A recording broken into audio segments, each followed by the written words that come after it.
రాజకీయంగా ఒక విధానం తీసుకున్నప్పుడు దానికి కట్టుబడి ఉంటాం. జయాపజయాలు సహజం. ఆయనకు తెలియంది కాదు. అండ్ 100% గోడకు కొట్టిన బంతి ఎలా రివర్స్లో వచ్చిందో ఎంత వేగంగా అంతే వేగంగా మొన్న 100% స్ట్రైక్ రేట్ తోటి. బట్ ఎక్కడ మీ నాయకుల్లో ఉన్న కాన్ఫిడెన్స్ ఆయనలో ఎందుకు లోపిస్తోంది? ఏంటి వ్యూహమా ఇది? అంటే మీకు తరచూ చెప్తుంటారు, మీ దగ్గర సమాధానం లేనప్పుడు మీ దగ్గర నుంచి వచ్చే మాట ఏంటంటే మా నాయకుడు వ్యూహం అదే. అలాగే అనుకోమంటారా, లేకపోతే నిజంగానే ఇంకో 15 ఏళ్ల పాటు మీరు పల్లకీలు మోస్తూ ఉంటారా?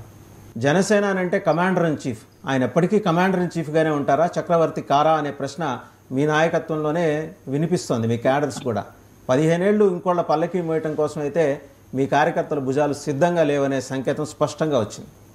2039 దాకా మీరు ఆగుతారా? చెప్పండి. 2039 దాకా మేమే ఆగుతామని చెప్పి పవన్ కళ్యాణ్ గారు ఎక్కడ అనలేదండి. మరి ఎలా అర్థం చేసుకోవాలండి?